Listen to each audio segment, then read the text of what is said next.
الله أكبر. الحمد لله رب العالمين الرحمن الرحيم مالك يوم الدين. إياك نعبد وإياك نستعين. اهدنا الصراط المستقيم صراط الذين أنعمت عليهم غير المغضوب عليهم ولا الضالين.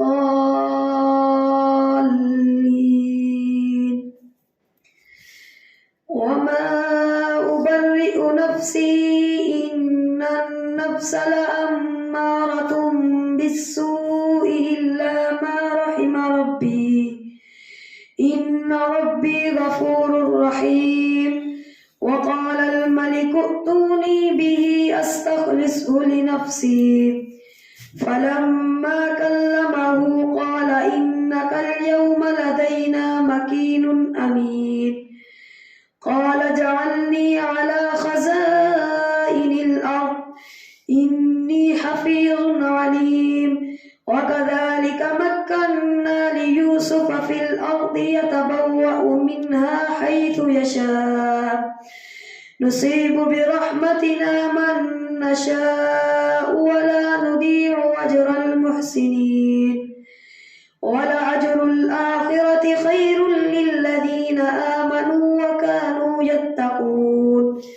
وجاء إخوة يوسف فدخلوا عليه فعرفهم وهم له منكرون. ولما جهزهم بجهازهم قال ائتوني بأخ لكم من أبيكم ألا ترون أني أوفي الكيل وأنا خير المنزلين.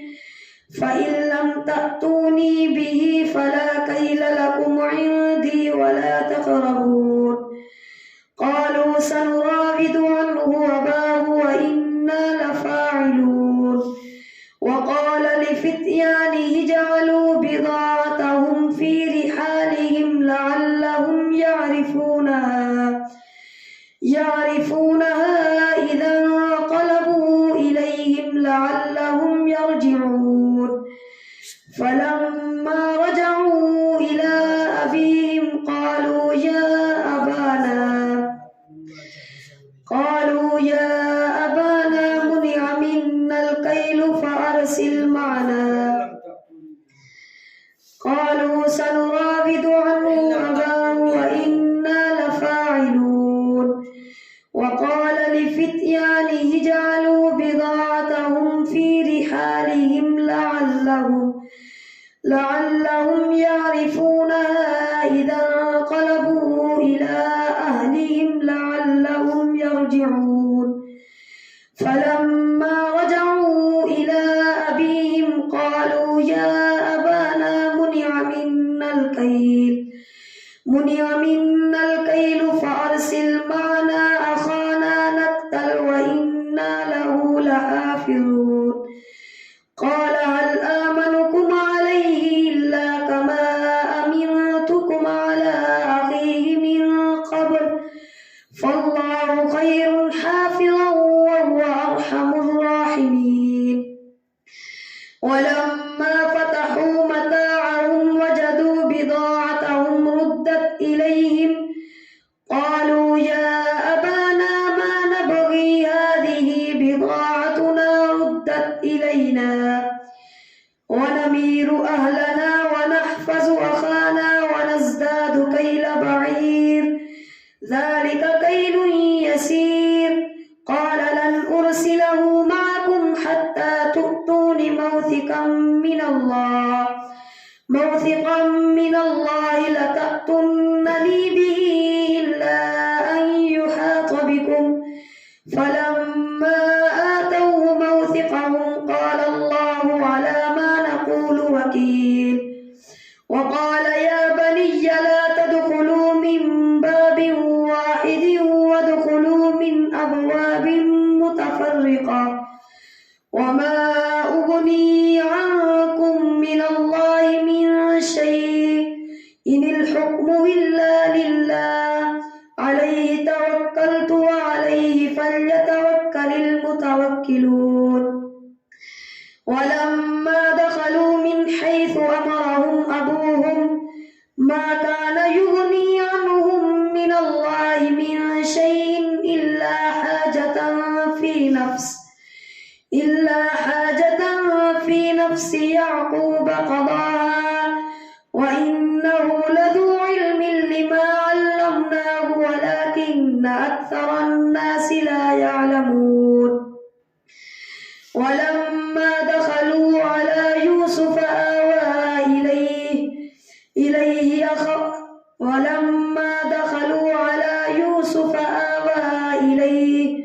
إليه أخاه قال إني أنا أخوك فلا تبتئس بما كانوا يعملون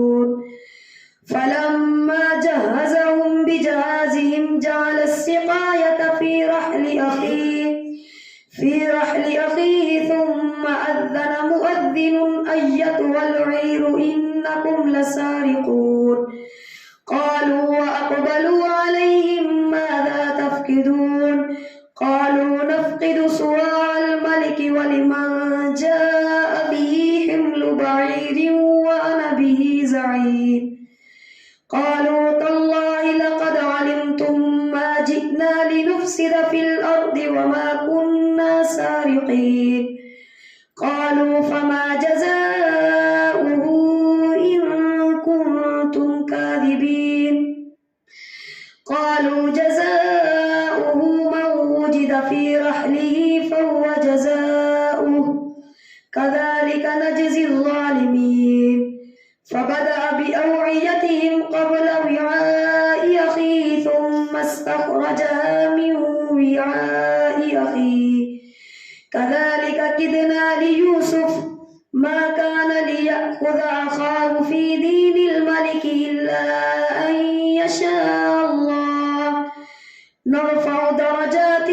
من نشاء وفوق كل ذي علم عليم قالوا إن يسرق فقد سرق أخ له من قبل فأسرها يوسف في نفسه ولم يبدها له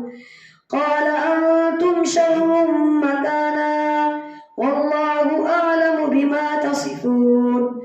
قالوا يا أيها العزيز إن له أبا شيخا كبيرا فخذ أحدنا مكانه إنا نراك من المحسنين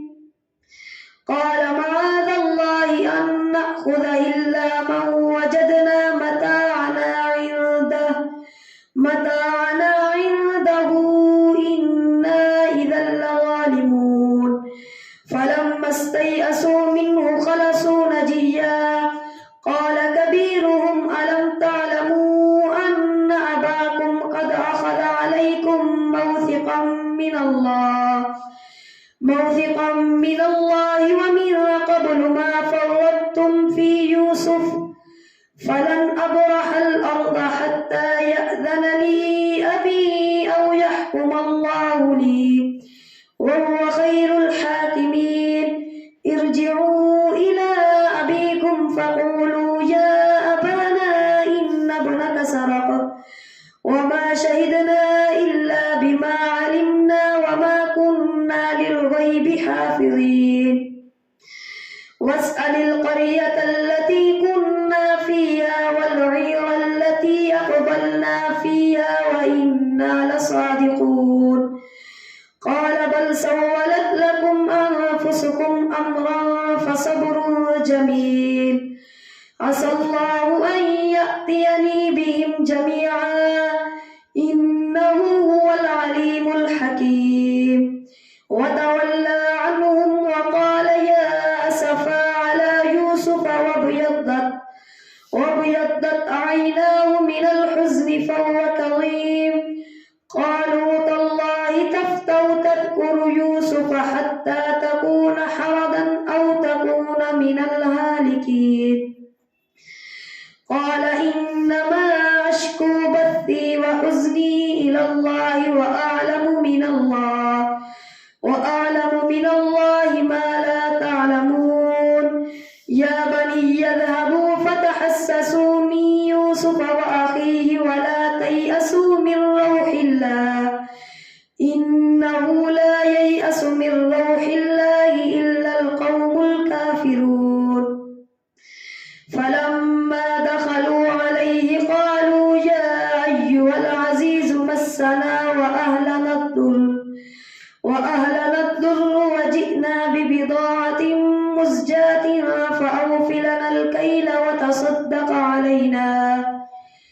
إن الله يجزي المتصدقين قال هل علمتم ما فعلتم بيوسف وأخيه إذ أنتم جاهلون قالوا أئنك لأنت يوسف قال أنا يوسف وهذا أخي قال هل علمتم ما فعلتم بيوسف وأخيه إذ أنتم جاهلون قالوا أئنك لأنت يوسف قال أنا يوسف وهذا أخي قد من الله علينا إنه من يتق ويصبر فإن الله لا يضيع أجر المحسنين قالوا تالله لقد آثرك الله علينا وإن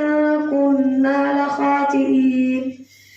قال لا تثريب عليكم اليوم يغفر الله لكم وهو أرحم الراحمين اذهبوا بقميصي هذا فألقوه على وجه أبي يأت بصيرا وأتوني بأهلكم أجمعين ولما فصلت العير قال أبوهم إني لأجد ريح يوسف لولا أن تفندون قالوا تالله إنك لفي ضلالك القديم فلما أن جاء البشير ألقاه على وجهه فارتد بصيرا قال ألم أقل لكم إني أعلم من الله ما لا تعلمون قالوا يا أبانا استغفر لنا ذنوبنا إنا كنا خاطئين قال سوف أستغفر لكم ربي إنه هو العليم الحكيم قال سوف أستغفر لكم ربي إنه هو الغفور الرحيم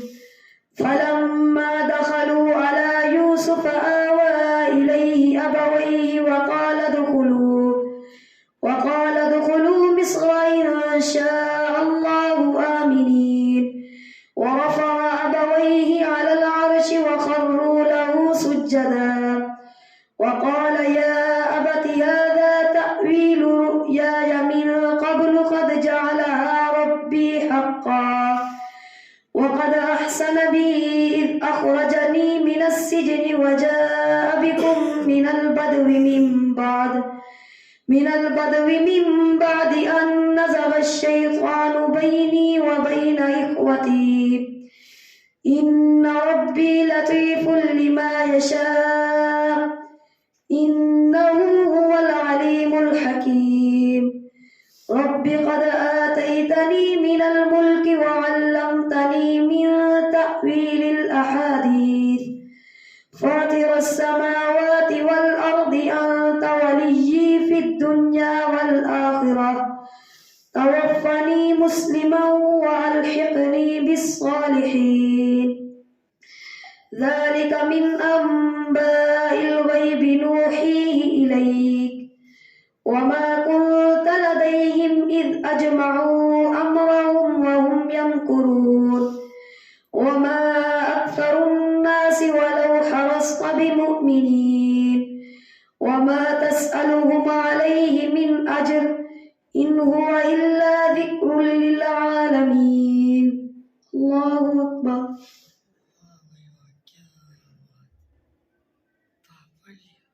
سمع الله لمن حمده الله أكبر الله أكبر الله أكبر الله أكبر الحمد لله رب العالمين الرحمن الرحيم مالك يوم الدين إياك نعبد وإياك نستعين اهدنا الصراط المستقيم غير المغضوب عليهم ولا الضالين. وكأي من آية في السماوات والأرض يمرون عليها وهم عنها معرضون وما يؤمن أكثرهم بالله إلا وهم مشركون أفأمنوا أن تأتيهم غاشية من عذاب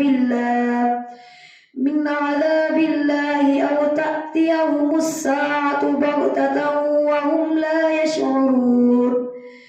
قل هذه سبيلي أدعو إلى الله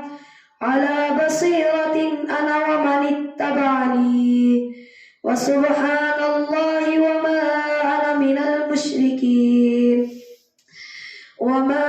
أرسلنا من قبلك إلا رجالا نوحي إليهم من أهل القرى أفلم يسيروا في الأرض فينظروا كيف كان عاقبة الذين من قبلهم ولدار الآخرة خير للذين اتقوا أفلا تعقلون. حتى إذا استيأس الرسل وظنوا أنهم قد كذبوا جاءهم نصرنا فنجي من نشاء ولا يرد بأسنا عن القوم المجرمين. لقد كان في قصصهم عبرة لأولي الألباب ما كان حديثا يفترى ولكن تصديق الذي بين يديه وتفصيل كل شيء وهدى ورحمة لقوم يؤمنون. الله أكبر.